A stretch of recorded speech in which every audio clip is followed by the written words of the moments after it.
Could Speak. This is where a bunch of therapists are going to get together and talk about random topics. If you have never sat down with a bunch of therapists, things get weird and interesting and entertaining. So, we have quite a few topics today, but I wanted to take some time to introduce everyone, get to know everyone. I'll go first. I'm Jessica Erman. I am the CEO of Happy Little Brains and your host of If the Couch Could Speak. I am a registered associate marriage and family therapist. My niche is video games and having lots of fun with geek therapy as well in my sessions. I believe strongly that therapy doesn't have to be boring. I would like to open it up for everyone to get to introduce themselves as well. So go for it, team. Hi. My name is Catherine Scott, and I'm a licensed marriage and family therapist in Northeast Florida.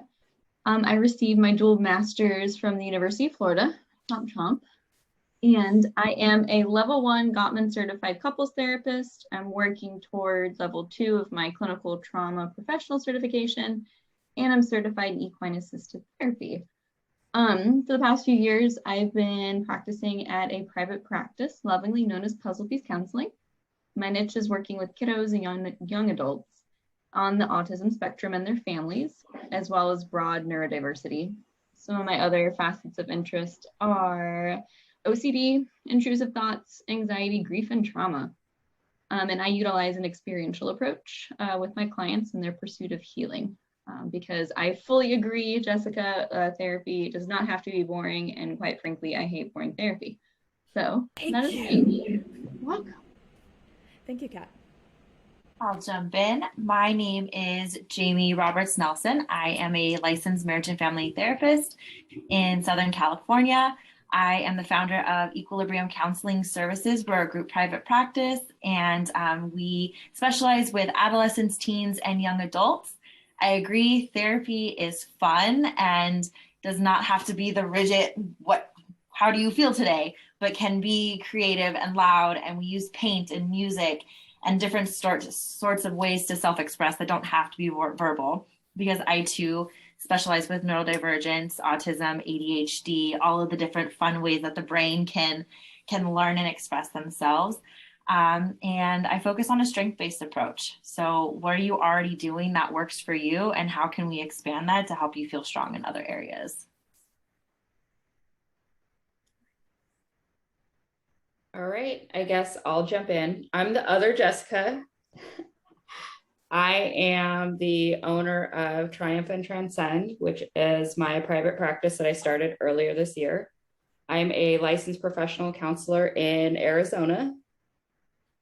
So I specialize in couples therapy, substance abuse, and working with people who are struggling with racial identity.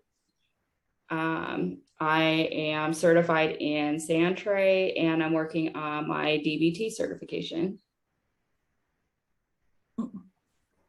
Awesome. All right, I'll jump in. My name is Carissa. I'm a registered associate marriage and family therapist, as well as a registered professional clinical counselor. So I'm pursuing dual licensure in the state of California. I currently work at a private practice under my supervisor, and that private practice is Magpie Life Psychotherapy. I specialize in working with individuals and couples and relationships, cultural identity, depression, anxiety.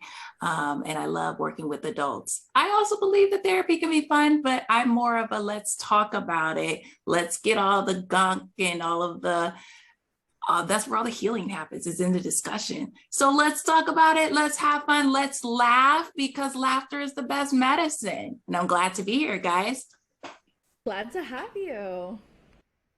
Definitely, Chris. I'm going to jump on that because I laugh a lot in therapy with my clients, and that always helps them to feel that I'm a human being as well and not a robot therapist. So my name is Dr. Tanya Hermosi. I'm also an LMFT. I practice at Healthy Minds Counseling Services in San Diego. I've been working in the field since 2012 in crisis intervention, psychiatric, substance use, but now I love working with couples yes, I am one of those people that like to listen to people yell and complain and yell at each other in front of me, It's or all right about now on, achievement. a tablet, I guess. But, once in a while they actually do listen to me, which is fun. And when I laugh at them fight is probably also another icebreaker for them. And no, I don't say, how does that make you feel? Because I hate when they say that that's what therapists do all day long. So let's have some fun. I'm ready for this. I will go. Oh, sorry, Christy. Like rock, paper, scissors it. Well, I'm Christy. I'm a registered mental health counseling intern here in Florida. I graduated from Wake Forest University's online program in 2018. So I'm really comfortable working in the online environment. So I offer telehealth services only right now. I work primarily with adults. Right now, my private practice, which I opened during the pandemic, seemed like a good idea at the time. I wasn't very creative with names at the time, so it was just Christy Marie Counseling, but I'm actually getting ready to rebrand as the Sweary Therapist. And the tagline is, it's just fucking therapy.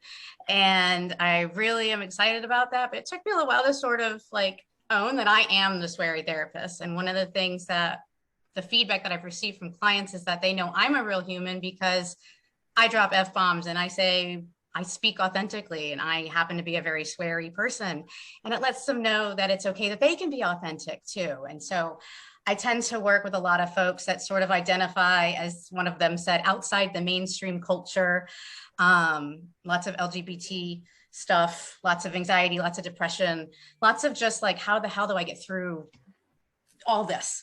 How do I exist in all of this? And so I do a lot of mindfulness-based stuff, a lot of meeting my clients right where they're at, trying to work on that self-love, self-acceptance, but living your best life, because you have all the tools that you need. So that kind of thing. And we laugh probably too much, and we're a little too snarky. We have a lot of dark humor, and it's great. So I'm really excited to be doing this with you guys. It's a little outside my comfort zone. I'm leaning into my growing edges right now. So I'm looking forward to what this turns into. Thank you, Christy. And yes, swearing is welcome here.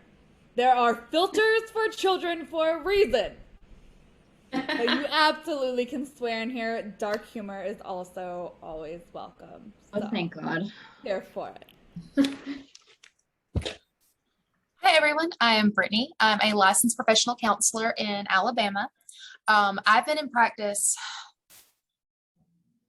5 years. 5 years. Yes, 2021, 5 years. Time has no meaning anymore. So I started in private practice and worked in private practice for 3 years. And then I actually transferred to an EAP program working for a university system. And I work with not only the people in the university system, but also their families. A lot of my clients tend to be teenagers, young adults, people who are adjusting, a lot of anxiety, neurodivergency, and just general stress management type stuff. I tend to kind of walk the middle line between agreeing with Carissa that a lot of the work comes in the talking and the processing. So I love to do that, especially with my older clients. But I also integrate a lot of geek therapy, and I believe that a certain amount of authenticity is just required. And I recognize that I'm also not the therapist for everybody, but I'm also the alt therapist in our office. So you can take it or leave it. And I got my master's in clinical mental health counseling, and I'm currently debating if I want to do a PhD program. So we'll see how that goes. Am I left? Is it just me? Okay, this is going to be the last time I'm chivalrous. So I think we have Elizabeth too. Yeah. Oh, okay. Okay, Elizabeth, go. You go first. It'll be all ladies first, and like I said, the last of the chivalry. Okay. Well, I think I'm the only one here that doesn't have a doctorate or like some kind of license yet. I'm still a doctoral student. I have experience working in different places and with all ages, but I prefer to work with kids and adolescents. And I really like to run groups. And I really like doing geek therapy. I sort of try to put it in as much as I can when I know, a client is comfortable with that and they're interested and it'll be helpful for them. So I really look forward to this group, and I think I'm going to learn a lot from everyone here. So thanks for creating this, Jessica. And last but certainly not least, we have Joshua. Go for it. Hey, everybody. First, Elizabeth, I also do not have any professional official licensure degree because when I looked into it here in Maine, they don't offer what I wanted. I was never planning on getting into mental health. I was on the consumer side of it for many, many years. But I was a journalist and publisher by trade. And then both my pornography and alcohol addictions caught up with me in 2013, and then in early 2014, I went to an extended stay of inpatient for alcoholism. 2015, I did an extended stay for sex and porn addiction. And one of the things that I realized was after I got out of it, I didn't want to get back into the rat race.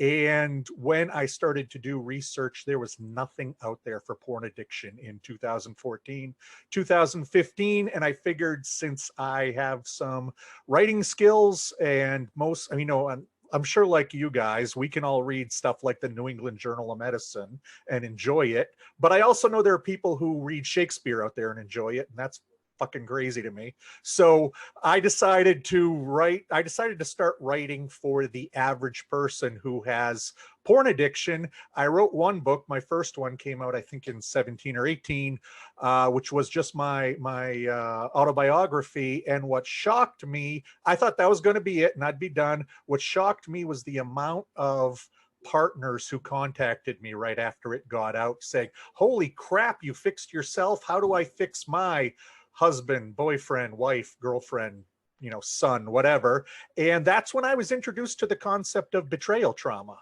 And so I went and studied the crap out of that. And then I wrote my second book, which was a just basic Q&A for the wives of porn addicts. And that one still sells really well. I did one last year just about how the online porn world was changing because of the pandemic. And it's freaking scary how much it's, not just on the viewing point of view, the amount of people now making pornography, that's the scariest part. But anyway, so I kind of found my way into this. I was hoping that I would be something of a public speaker, being able to talk about this stuff, and then COVID hit and nobody wanted to hire a public speaker. So a good friend of mine who was an LMFT introduced me to a woman who was starting a specific betrayal trauma organization. And so I went through her coaching program, and much like looking at this Brady Bunch setup I have here, I was the only guy in the organization, which was great because that's what some people absolutely needed. I've been able to get a bit of a reputation as the guy who may not say what you want to hear, but I'll tell you what you need to hear, which is fun because I don't have to do that in my own life. I can focus on other people's. And yeah, so and I just got a certification for therapeutic disclosures between husbands and wives because that was always a weak spot for me. So I see my client base is all at home. I see people from literally all over the US and Europe now. And it's pretty much cut halfway down the middle between porn addiction, which is all of my clients except one are men, and then betrayal trauma, where all of my clients except one are women. So that's how I spend my days now. Awesome. Thank you so much. So I'm hearing that the audio is not working on the live for YouTube or Twitch.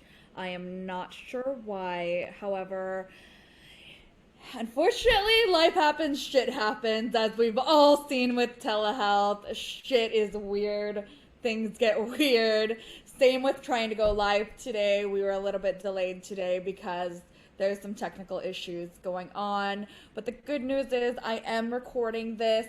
This will be uploaded as well for those who aren't able to hear on Twitch or YouTube. Again, I'm not sure why it's not working, but hopefully it is. Yeah, it's weird. I don't know why let me see. Is anyone online right now? Is anyone able to confirm if YouTube and Twitch are working? I'm not, but I'm gonna check Twitch.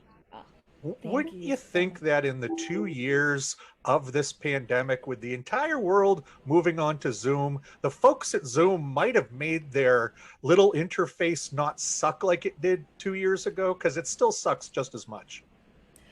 I mean, we don't really have any other options. They don't have to make it perfect because we have to. Well, maybe Now. we need to think something up then. Forget this mental health stuff. We could make billions on creating some kind of interface. Right? Seriously. But so my goal with this podcast, it looks like Twitch has sound. I didn't change anything, so I have no idea what's going on, but that's You just pretty use much your my magical everyday powers. business. My magical power. Right. So my goal with this podcast, I am bored as fuck at home. I see the same four walls every day, and as much as I love video game therapy, sometimes we gotta switch it up to help against the monotony of everyday life, especially in the pandemic, but especially as therapists as well. Now, a lot of therapists, almost no sound on YouTube. The fuck? We will figure it out. But thank you everyone for watching, for your patience. I appreciate it.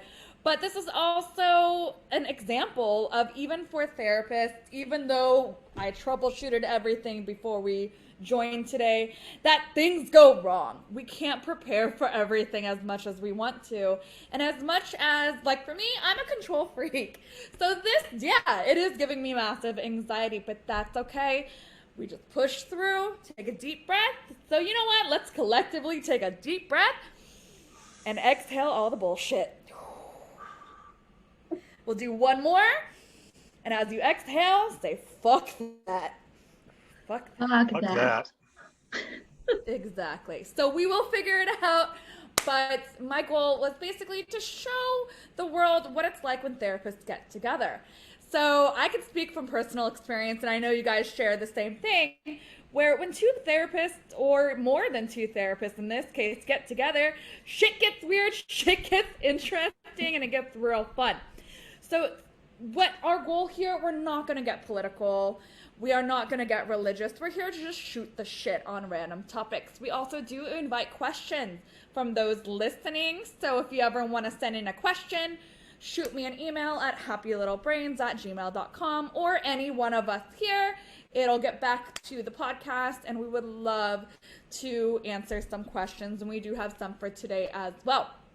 Before we get into that, I promise that when we get therapists together, shit gets interesting. So, a lot of therapists know about this magazine called The Therapist. It's from the California Association of Marriage and Family Therapists.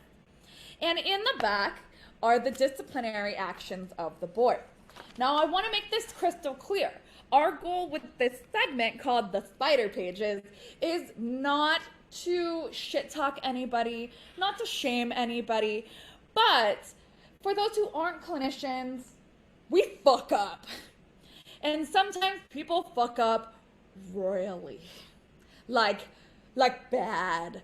To the point where it was clear where you should have stopped, but some didn't. So usually with the Spider Pages, it's things like DUIs. You know, we're human, we make mistakes. But we want to share the ones that are so fucked up, it is mind-blowing how people are in our field doing this shit. So, without further ado, I want to invite Carissa to share the chisme on some of the wild Spider Pages. Thank you for the lovely introduction. I'm so glad to be sharing this because this is like what I do after a good session. I'm winding down. I read the back of the disciplinary action and I'm like, oh my God, what happened? So it was very, very hard to pick apart which one I wanted to share as our first podcast, but we agreed. So we have one, but they're going to be even more juicier than the one we're talking about today. So just for confidentiality purposes, I'm not going to be giving the people's names. I'm going to make up a random name. I'm going to say toxic therapist, probably. Toxic Tom, whatever comes to mind, right? Because I want to make it clear, we are not trying to bash this person, but we're just going to talk about like, hey, therapy shouldn't include sex. Just in case anybody didn't know that out there who's listening to us. So let's get into it. Didn't everybody get the pamphlet?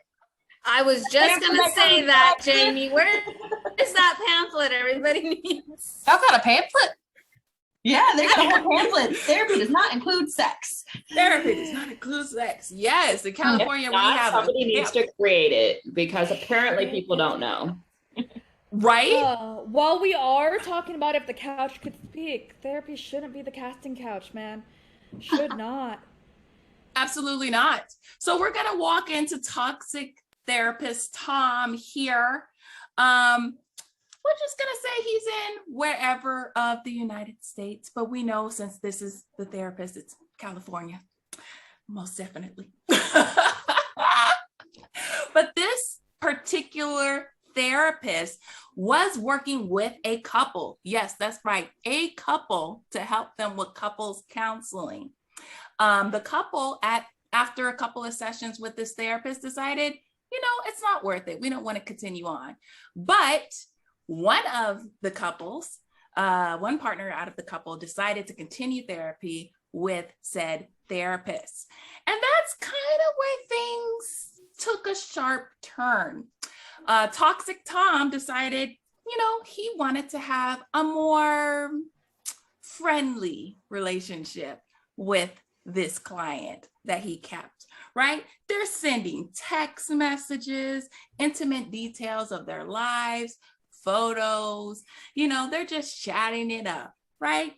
And so through this, they get their nature of their relationship is not only therapist client, but now it's therapist side chick, because Toxic Tom is married and has kids. Okay. So what ends up happening is Toxic Tom realizes he's in over his head and tries to distance himself from said client. Client becomes anxious. She hasn't heard from Toxic Tom, shows up at his house and waits until he comes home with his wife and kids, right? So he's home. He drives home with his wife and kids. He's upset. He doesn't understand why the client is there. They get in an argument. It's a whole blow up thing. The Toxic Tom's wife ends up messaging the client as well to tell her to stop calling. It's a whole mess wad of client confidentiality broken, duality of relationships. And yes, for the people in the cheap sheets, therapy should not include sex. And this is why. So yes, sometimes we're human and sometimes we make mistakes. And yeah, we can't help who we love, but it should never, never cross the boundaries of your therapeutic relationship with your client. And so we want to bring this to light to show you like, hey, if you hear something like that, or if that's happening with you, red flag. Or like if your therapist is kind of making you feel any sort of uncomfortable or adding any kind of intimacy in that nature, like hardcore red flag, please run. SOS, get out. Get out. I For love sure. it. Get out. And I think like if there was one thing I learned from grad school, don't fuck your clients. Like, don't. Like, Jesus Christ. And I remember a similar story last month where the wife had to get a restraining order. Like, yikes. All I think of was like, haven't these people heard of like boundaries? Like, we're taught those. Like, first, have boundaries. Blah. What the fuck? Actually, you're right. Also, it's more about like what happens before the sex. Like, you need to look for those same things in your therapist, like, the shadiness, the extra text messages, more than just like, hey, Tuesday at 4, like there can't be more than that in those text messages. Yeah. If that's how you communicate with your clients, it's fine, but it's those little warning signs before it gets to all of that. I can't even. Right. To that point, like when both of them are married with families and children and all that stuff, it's And the It's therapist unfortunate. needs therapy too. Mm-hmm. I mean, like, I'll send my clients a good meme or a TikTok, like that's my love language for Right. sure. Like, but to make them the side chick, like, No, the moment you said photos, Carissa, I was just like, what? That is, No, that is a right? boundary. What kind of, I mean, it's not a meme, Jessica. It's a photo of something else. Me and my kids. Clients. let's make this clear. People don't like unsolicited dick pics, and I'm sure your clients don't either. Wow. I feel like you made a good comment though, like therapists need therapists too. Like when I was in school, like they drilled that into our head. Every good therapist has a better therapist of their own. And every great therapist is still, has supervision occasionally or does consultation, or we do this sort of shit where you check in with people, and if no one else is doing stuff or and the other thing was like, if you would be weird about talking about it in this situation, then maybe you shouldn't do it in the therapy room either. Ding, ding, ding, ding, ding, ding. Right? If you're looking to date, is the therapist's couch really the pool that you want to draw from? Now, cheating on your wife or husband sucks. You shouldn't do it no matter what your job is. But if you've decided that you're going to go get a little something on the side, why? That's not the place to go, because you're not going to have a well-adjusted person who knows how to cheat with you. You're going to end up with Glenn Close from whatever the hell that movie was way back, Fatal Attraction. Can't you see how this movie ends if you hook up with a client? I mean, hook up with the cleaning lady. Don't hook up with a client. Right? I mean, the thing is, they're there for a reason. Like, hello. The gardener, the pool boy, like there's movies about this. Don't make your own movie, okay? From these classified. Well, that's the where, like, disciplinary actions need their own streaming, like Netflix, like device, because it's a whole other world. So what I'm hearing, God, I'm such a therapist. That was beautiful. Right? We totally need next time we meet, which will be the 1st, October 1st. How the fuck is it almost October already? I don't know. But October 1st, we are so chatting about dating as a therapist because shit gets weird. Yes. Weird. But that kind of brings us into our next topic, which is a question that we got from the audience from Jim Heinz. Hopefully I didn't butcher the hell out of your last name. He's an aspiring LMFT. He was curious, what were your lessons from choosing the right grad school or right training program as well, for those who might not have a clinical psychology degree? But I'd love to hear, what were your lessons from choosing the right grad school? For me, it was already kind of highlighted in here. Get your own therapy. As much as we love to be stoic, I'm one of the first to admit that. I'm trying to be stoic as fuck. But we're people too, at the end of the day. We see some shit. We hear some shit. And trust me, you will hear our stories in this podcast. That's exactly what I'm aiming for. Of course, with confidentiality in mind.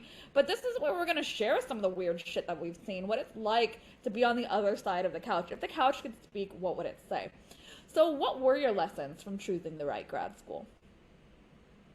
Or the way that I grad school. Like selecting a grad school, or when I was in grad school? Yes. Both. Like for me, one of the biggest things that I learned while in grad school that I still use to this day is that the most important part of what we do, all the outcome research and all that, is the therapeutic alliance, and so I might not ask the right open-ended question, or I might not reflect it back perfectly, or use the skill or whatever. But if I'm being absolutely genuine and authentic, and I truly am there with unconditional positive regard, and I'm displaying empathy, and I really have their best interests in mind, and I'm trying my best to do the right thing, probably it's going to be fine. Oh, 100%. Given all the boundary stuff we just talked about, and you're not, trying to fuck your clients or anything like that. Otherwise, you're probably doing fine, because it's this authentic relationship that is the result. And so don't worry about the technique. That was, for me, was like one of the biggest things, like be authentic. Which you know, is in that funny regard. because Jamie highlighted that on her TikTok, and that really spoke to me in the sense that I've been taught to have that blank slate of you have to be the cookie cutter therapist, you have to wear suits and blazers, and you have to have natural color hair, you can't show your tattoos. Dude, like, I'm a walking contradiction. I'm a highlighter. Like, but honestly, when I embraced my full authenticity of being the sweary therapist, of being the video game therapist, I do tarot in my sessions as well. Yep. By embracing my full authenticity, by wearing Nickelodeon t-shirts or space buns, you know, I see you, Brittany, in your background. I'm here for it. But by embracing that authenticity, I've had such deeper connections with my clients and so much better sessions, and I don't feel burnt out at the end of the day. I actually look forward to therapy. I look forward to sessions. I look forward to getting paid to get my ass kicked by a 5-year-old on Roblox because I'm embracing my authenticity and having fun with it. And I remember in grad school trying and struggling so hard to pick one theory that spoke to me. Because I was taught, like, you have to pick one, you have to stick with it, you have to know it inside and out, and you have to approach your clients with that lens. And I struggled so hard. I had the worst imposter syndrome for a long time until I was in a school-based session, and I was like, okay, I have 30 minutes. This kid has seen some shit. Like, I'm dealing with really traumatized kids in fucked up situations. But I have to address that middle of school day, wrap it up in a pretty bow so the kid doesn't go back to class sobbing, right? And then they're like, where were you? I just saw Miss Jessica! And I feel like the biggest asshole ever. So I started doing video games in session. And I started playing Uno. And I want to see a show of hands for those that work with kids. Who does not play fair on Uno? Like, who does the draw 4 with their kids? Oh, for sure. Life lessons. You gotta teach them young. Right? Hit them with the draw 4, the reverse. Oh yeah.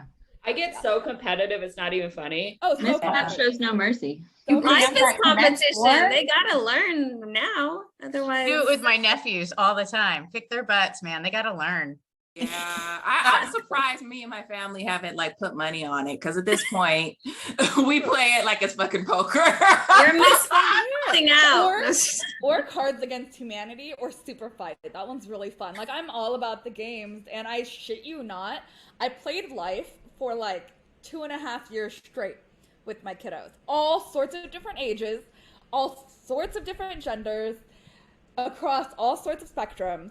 And every single fucking time that I played, regardless if I approached it a different way, I always ended up unmarried with 10 kids and no house, but like a bomb-ass job as a surgeon. Every time I played. I don't understand. I think Have the y'all heard universe of is Uno maybe Flip? trying to tell you something. Maybe. One thing I want to add from what Christy was saying about showing up authentically, once I realized this when I was still in my internship, and something I teach my associates constantly, is whatever theory you're using, if you just show up for that 1 hour and you do nothing else but give somebody your complete undivided attention and unconditional positive regard, and that is what you give them, that is more than enough. Because how often do we get somebody for a full hour who's just concerned about what I feel and think? We get that nowhere else. And if that's all I can do this week or today, that does so much for somebody. And next week, if I can do more, awesome. We'll do another intervention that'll have a different impact. Exactly. I also found. Oh, I'm sorry. Huh? I was just going to say, piggybacking on that, same with playing with the kiddos or playing with the teens or shit. I play video games with adults. Typically, it's the first time that someone's sitting down with them and joining in their world and trying to get to understand them. That's why I got into video games, because it's not just their anxiety. It's not just their depression. Our clients are so much more than what they sit down with. And I want to take my time to get to know the uniqueness that is them. Like if you saw me as a video game therapist or just Jess, you wouldn't know that I actually got into this field because I love learning about serial killers and cult leaders, right? Like shit, it's fascinating. You wouldn't know. We could guess. Probably, yeah. For those that know me, but also, like, I'm adopted. I have, well, a lot of you guys know, I have a dog who licks car tires and eats snails. But there's so much more to who we are as a person. And that's what I want to get to know. And if it takes playing video games, if it takes playing with sticks for an hour on the playground, fuck it, let's do it. Let's have fun, right? You mentioned earlier the imposter syndrome that you feel and that a lot of us feel. And interestingly, I'm like actually straddling two industries. I've been in higher education. I work at a community college. I teach, and I've been doing that for 12 years. And I've only been a therapist, on my own since last year, but I graduated in 2018. And I've actually had almost no imposter syndrome in this career as a therapist. And I think it's because so early on, it was be authentic, be yourself. Whereas when I started in education, I didn't feel like I belonged. I only had a bachelor's degree when I started because I teach a vocational program, and I'm surrounded by these doctorate degrees and these master's degrees. Since then I've gotten 2 master's degrees. I did part of a doctorate program before I decided it wasn't for me. And so, I mean, I'm just as smart as all those other people, but I still have that imposter syndrome there because it's just such a different world. And when I got into it, I didn't know how to be authentically me, but be a professor, and there was nobody there telling me to just fucking be you. Now I'm fine. And I don't struggle with it in the same way like I used to, because I am very much just me, because I hit my 40s. I just don't care anymore. So, And isn't I that never a part felt of that. I mean, all the you work bring that up we a good do? point. It's a good point, Christy, because if we want our clients to be them, why are we not us? Fact. I think like the largest part, especially of like the population that I work with, it's everybody's had to wear some sort of mask to get through this world, especially like where we are right now. So being able to invite someone and kind of model and lead by example of, hey, it's okay to be authentic here. Whatever mind space or whatever form that you need to be present in this room, I'm right here with you. Taking this part of a step. what Oh, go ahead. I'm sorry, Elizabeth. Go for it. Sorry, I think part of what has hindered us from like being more ourselves, especially like as therapists, is that our profession is so secretive. And part of it is we have to, keep confidentiality, but at the same time, we can still be on social media, we can still write books, we can, be on TV, we can do all these things, but we haven't really been doing that for a long time, or as much as other professions have been doing it. So there's a lot of sort of myths and sort of thing that people sort of tend to imagine about what mental health providers are, or what they do, or what we do, because it's so mysterious. We never talk about it. And then when we're in school, we're taught blank face, you don't talk about yourself, you don't do any of these things. And I'm like, okay, wait, you're telling me to tell them you be yourself, but I can't be myself in therapy. Like I can't have anything in my office that like pictures of anybody or anything, because it's confidential or whatever, or like I can't be seen as a person when I am a person. So I think myths about therapy. Let's bust some myths. Right. Yes, and that's exactly why I created If the Couch Could Speak, because we should be speaking. And to take what Elizabeth said and go a step further, our topic du jour of today, if you had a dream office, what would it include?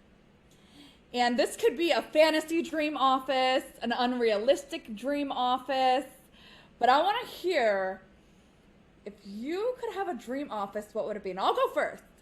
I would have a giant ass wall that I can watch movies on, play video games on, with the most comfy, like, love sack beanbags ever. And I would have so many puppies. So many puppies. With an espresso drip, like an IV drip of espresso. And I would also have confetti cannons from the ceiling with bubble machines for those moments where it's like kick-ass celebrations in session. Like, I want to throw a party. Let's have a disco ball. Like, let's have all this awesomeness. And for my couple session, I would have sock and bobbers. Yes. Ooh, I love it. I love this question because, like, I'm not gonna lie, I wrote about it in my personal statement. I'm trying to get it. And now thinking back on it, it was a dream. It's not reality, but I wanted like a really kick-ass bar lounge type situation where it's like we're just sitting with our either fake Mai Tais, because I'm assuming substance use might walk through my door, but like our little fake Mai Tais, and it's like, what's your poison? We're sitting, we're chatting, it's got the good ambiance, it's got the good music going on, it's just that nice good time feel. And then if we feel like it, we can walk out and walk along the beach. Like that was like, I don't think that exists. Or you bust a move, Carissa. Come on now. You got to get some dancing going on in that therapy room. Right? Like, I love dancing. So that's why it had to be a bar lounge with the drinks, all of it. Like, I was like, yes, this is what I want. And I'm like, I don't think that's real now that I've graduated. Yeah, I wanted to do that's entirely real. It's Make it real. That's real. You gotta make it real, girl. I would fucking go there so quick. I wanted to have this like cute little cafe that had like yoga too, and call it self-therapy. Yes. I love that. I want mine. I want to have like where you can come and get a massage also while you're doing it. Yeah, I gotta have the massage part in there. Gotta have that. And I would love for it to be off the beach, like where you could just like sit there and just see the ocean. Which is funny considering I'm in Arizona, so I'm like far as hell Come to California, surrounded by dirt. It's nice. That's why you want it more. I see. Exactly. I mean, my ideal office isn't an office. It's outside. It is not in Florida, because I'm in Florida, so it's hot as balls here all the time, or it's raining. I want to go a little further north. And I just want to be outside. I want to go hiking. I already do a little bit of this. I used to do equine assisted and nature-based therapy when I was in my internship. And then I volunteered there for like another year. It's the most amazing work I've ever done in my whole life. I don't feel like I'm doing therapy. I just feel like I'm being me, and it's therapeutic and it's awesome. So my ideal office is a little further north where it's not so hot and outside in nature, maybe some animals around. Other than that, I'm not really that picky. Let's go for a walk, guys. I am right there with you, Christy. Like I never outgrew that horse crazed phase. So my ideal therapy, I would have a sensory room where like everything can be like tailored to whomever's like hyper aroused or hypo aroused sensory system. And then we could go outside because I think a lot of healing can happen outside too. And we could go do some sort of animal based therapy or nature based, mindfulness based. Like I would be two places that I could go to. I want to piggyback on yours because I feel like mine would be just like this massive facility where like I have so many rooms, because I'm a very visual person, so I love to have like things that are in my walls, but I would like to have a room dedicated to like Star Wars and another one for like Disney. So if we're doing like a specific type of therapy, then we can just go into the room, or like if we want to go outside and there's a space designated for that. But I think also I really like collaborating with people. So sometimes when clients come in and they're like, oh, I had this pain, or I get these headaches, then I'm like, let me just walk you over here to a doctor, and there will be a doctor nearby, or there'll be like a physical therapist, or whatever it is that they need. They'll be just like close by, and I'll be like, oh yeah, go to room so and so. And that is so crazy. My original idea was a little tiny house village of like almost that thing, and then I did nature-based therapy and I want to go outside. But originally I thought very similar. They'd just be little tiny houses. All these little people right there. That's so cool. And I just want to take a minute and say, can we like vouch for the multidisciplinary facets of like healing? Like it's not just talking. Like there's so much more to healing than just therapy. Well, absolutely. And there's so many different ways to do therapy too, which is so interesting. And what I'm hearing, again, I'm such a therapist, is we totally all need to come together and buy a giant plot of land and build this ginormous building that has these beautiful outdoor areas and all the animals This is why I call you Yes. my badass boss bitch. Yeah.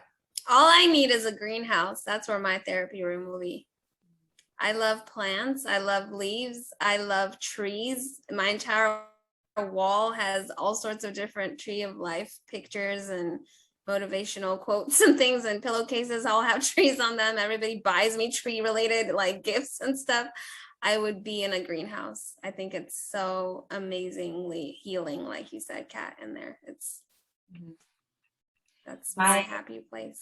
That sounds beautiful. My dream is to have a 2-story giant warehouse where the outside is like all mural art, and inside it's like a teen community center where the first floor you can hang out after school, you can have tutors, there's a gaming room, there's lounges, there can even be like laundry or food service or different sorts of whatever teens need. And then the second floor can be mental health or like any of all the other physical needs that someone might need, because after 12 in California you can consent to your own therapy, so they can join groups or they can see a therapist or we can have different things, but this is one place that kids can come and feel safe whether they're using our services or not. I think all I need is a mini fridge full of Red Bull and Monster, and then like the balcony, the 30th floor balcony of any decent hotel in Honolulu on the beach. And then you just come to the room. One. You come to the room. Here's your Red Bull. Let's go out to the balcony. You can see the surf and get cracked up on caffeine, and it's gonna be good that way. Which is funny because I have a picture on my wall of a screaming possum that says official. Whoa, I'm paused. There you go. It says official mascot for telehealth therapists. Possum. We're all fueled by coffee and Sprite. Yes. I don't know if everyone's frozen for you guys too. Just you. Just you. That is Just so you. Weird. Everyone froze on my screen. So. And you're holding your fingers up like 2 inches apart, like you're measuring something. I don't You're know looking away on my end. You're not looking at us at all. Oh, yeah, I got this one. I got this one. Yeah. So Yeah. weird. That'll look awesome on the replay when we're all doing this, because that should be the picture for the cover. He's like looking away at my screen. That's that is so weird. My entire computer is frozen. That is so weird. That is crazy. Well, we can still hear you, so it's all good. Yeah. Okay. Well, for the sake of time, I did want to take time to kind of wrap up and open up the marketing corner. So this is the time and space to share. If you have something super neat you want to market, a book, a group, etc., this is your time to shine. So I'm going to step back and let you guys share for anyone who wants to kind of market themselves. So the one thing I've got going on is my husband actually became a certified life coach earlier this year. And so we are adding life coaching, and I'm bringing him on with my practice to provide life coaching services. So Nice. Very neat. I'm gonna jump in quick and then I have to log off because I have a session in 4 minutes. Woohoo! I was interviewed on a podcast. It's called The Anxiety Therapist. And we're talking about the overlap between ADHD, autism, and anxiety and how it can present that way. And it is supposed to air any day now. And so I'll let everybody know when that goes live. And then I have a book that's coming out in February, March-ish. So that's more details to come there. But I had a lot of fun joining today. It was nice meeting all of you. And I look forward to the next one. I have to go. Nice. Great meeting you. Bye. Yeah. Well, I don't have anything that I'm selling or promoting, but I am starting a social media series in which I am actually reaching out to other mental health or just health providers. And I want to collaborate with them to create a post about whatever they are working on, especially if it's related to geek therapy and how we can geek out and make our life better. So if you guys are working on something and would like to collaborate with me, you can send me an email or a message. All of my social media is Superpower Toolkit. So if you guys would like to do that, those who are listening and those who are also involved here, I'm willing to collaborate with anyone. So if you have something like a book or a blog or, brand new website you would like to show off, just let me know. We can work on that. Nice. That's really nice. I am now the host since Jess looks like she got kicked off, but I'm going to keep an eye out to let her back in. But anybody else, please go for it. Market yourselves. Want to hear what you're doing, what you got going on. I have a blog that I write for. It's honestly just an outlet for me, but I also like to share it. So it captures tidbits and tangents from both sides of the therapist chair. And I have a therapist part, a parenting part, and a human part. And it's literally just catthecounselor.com with a K. And I also have an Etsy store that I've been sharing some of the handouts and worksheets I've created and I use with my clients. And again, that's Cat the Counselor on Etsy as well. So if anybody wants to check that out, that'd be amazing. Nice. I wrote a book. It's not out yet. It's all done. I'm just waiting. Amazon is giving me some issues with, uploading it up to there, but some technical difficulties that I don't have IT help with right now. It's called Cooked versus Uncooked Spaghetti. It's a kind of not a theory, but a way that I look at men and women since I see couples. This particular book is about how men think in relationships. So it's for women who are dating men and kind of want to get into their brain a little bit more to understand certain things. Also look at their own flaws and what's kind of hindering their relationships with men. And I do have an IG handle for it. So on Instagram, it's literally Cooked versus Uncooked Spaghetti. So right now I just have quotes from the book on there, just kind of little, questionnaires, front cover, just some illustration stuff on there to advertise it. So crossing my fingers, it'll be out at least by October. So if Amazon likes me, they'll kind of help me with this IT stuff that's going on in the Amazon back pages.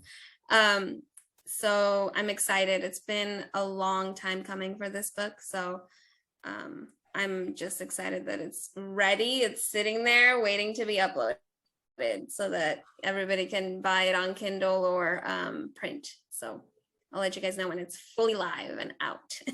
Yes, please do. Congratulations on the book. Please. Thank you. So I don't know what happened. That's okay. You're back. You're back. I was the host. I held it down. Yes, She held it down. We all vouch for it.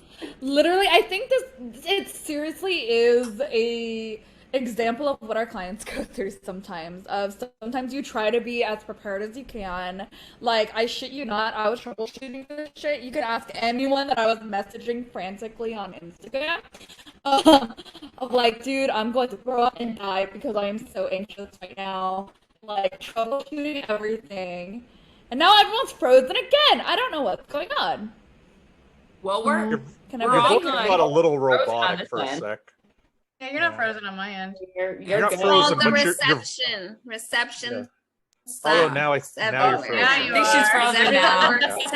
You kind of have to wait a second to see if she's going to move or not, or is she just being really still in that? Like, You're back. You're choppy. It's everybody's favorite new telehealth game. Is just like, Yeah. are we frozen? For me. Right. Hello, are you there? Can you hear me? That's like back in the day in that commercial where it's like, can you hear me now? Can you hear me now? I thought we would get over that in 2021. Sometimes I like to hold really still and they'll be like, are you frozen? I'm like, oh shit, no, I'm good. No. It's like when you take a picture with your camera, always do 5 seconds of video first. Oh my gosh. True. You get the most awkward looks in the world. It's hilarious. That's a good one. I'm gonna try that one. Hilarious. Okay. I have used Zoom so many times. Maybe And now I'm having an issue. I don't get it. That's so funny. Well, Jess, we wish you the best of luck. Bless your technology. But does anybody else want to market themselves or have something they want to share with everybody?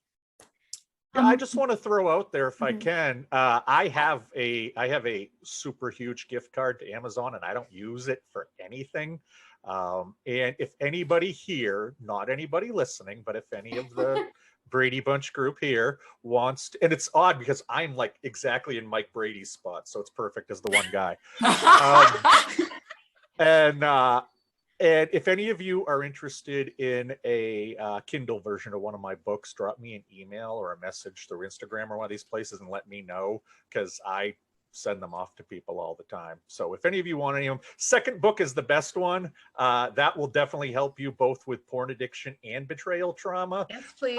Yes. Yeah. Yes. Well, okay. Send it everywhere, friend. We all want it. Send me your email address so I can send it off to you, All or your right. Kindle address, or however that works. Send that out to me. And the only thing I would ask is, because I hear this with almost every single one of my clients, which drives me nuts about licensed people, licensed therapists, although most of the people who say this are men, never tell a client that the solution is more sex.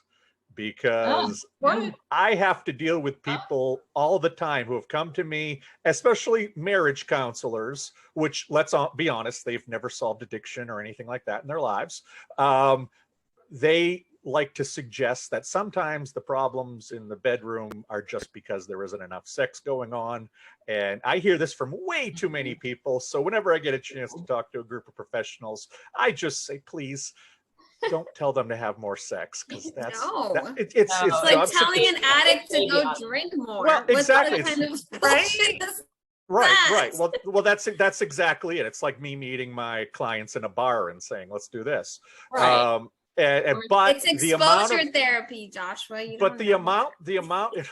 I drank my fair share and your fair share in my life. So you're only allowed to drink so much, and I hit that number at 36.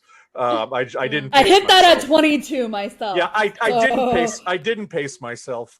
But no, I just that's the only thing that I ever want to say when I meet people is that, or a group of professionals, is that there's still a lot who hump the DSM like it's a dog's leg, and that document is about as useful as a car when you drive it off the lot. It's out of date and it's lost half its value. And all I would say is, when it comes to pornography, do not believe a goddamn thing that book says. Thank you. All right. Joshua, I appreciate you. Thank you. Yes. And, I'm thinking that this could totally have been a topic.